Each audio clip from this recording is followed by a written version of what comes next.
Pay ಅವಾಗ ನಾವು pay distribution ceremony ಅಂತ ಇರ್ತದೆ ಎವ್ರಿ ಈಗೇನೋ of course pay goes directly to the accounts. ಅವಾಗ ಹಂಗಿರ್ಲಿಲ್ಲ. ನಾನ್ ಜಾಯ್ನ್ ಆದಾಗ 30th ನಾವು ಬ್ಯಾಂಕ್ ಇಂದ ದುಡ್ಡು ತಗೊಂಡು ಬಂದು ಆಮೇಲೆ each company commander had to something called as pay book. ಈಗ ನಾವು ಪಾಸ್ಬುಕ್ ಅಂತ ಇರ್ತೀವಿ, ಪೇ ಬುಕ್ ಅಂತ ಇರ್ತಿತ್ತು.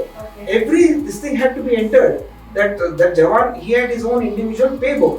ಆ ಪೇ ಬುಕ್ ಅಲ್ಲಿ ಅವನ ಸ್ಯಾಲರಿ ಎಲ್ಲ ಕ್ರೆಡಿಟ್ ಮಾಡಿದ್ದು ಇದು ಮಾಡಿದ್ದು ಅದನ್ನ ಅವನು ಸೈನ್ ಮಾಡ್ಬೇಕು, ಇವ್ರು ಸೈನ್ ಮಾಡ್ಬೇಕು. And money was physically distributed. ಆವಾಗ ದುಡ್ಡು ಕೊಡ್ತಾ ಇದ್ವಿ ನಾವು. ಅದಕ್ಕೊಂದು ಒಂದು ಇದೆ. ಒಂದು ಡಿಜಿಟಲ್ ಪೇಮೆಂಟ್ಸ್ ಇರಲಿಲ್ಲ ಅವಾಗ ಬ್ಯಾಂಕ್ ಇಂದ. ಇನ್ನೊಂದು ಏನಾಗಿದೆ ಅಂತಂದ್ರೆ ಅವಾಗ ಅಂದ್ರೆ ಆ ಟೈಮಲ್ಲಿ ಒಂದು ಅಪಾರ್ಚುನಿಟಿ ಇರ್ತಿತ್ತು ಕಂಪ್ನಿ ಕಮಾಂಡರ್ಗೆ. He is able to see the jawan himself. ಎಷ್ಟೋ ಸತಿ ನಾವು ಒಂದೊಂದು ತಿಂಗಳಾದ್ರೂ 120 ಜವಾನ್ಸ್ ಇರ್ತಾರೆ, ಎಲ್ಲರೂ ನೋಡಕ್ಕಾಗಲ್ಲ.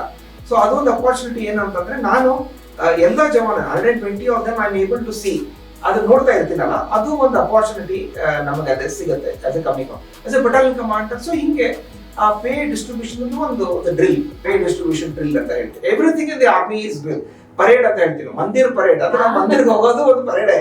ಸೊ ಎಲ್ಲಾನು ಪರೇಡೆ. ಪೇ ಪರೇಡ್ ಅಂತ ಹೇಳ್ತಿದ್ವಿ ನಾವಾಗ. ಪೇ ಪರೇಡ್ ಅಂದ್ರೆ ಏನು? ಪೇ ಡಿಸ್ಟ್ರಿಬ್ಯೂಷನ್ ಮಾಡೋದಕ್ಕೆ parade. So everything in the army is parade.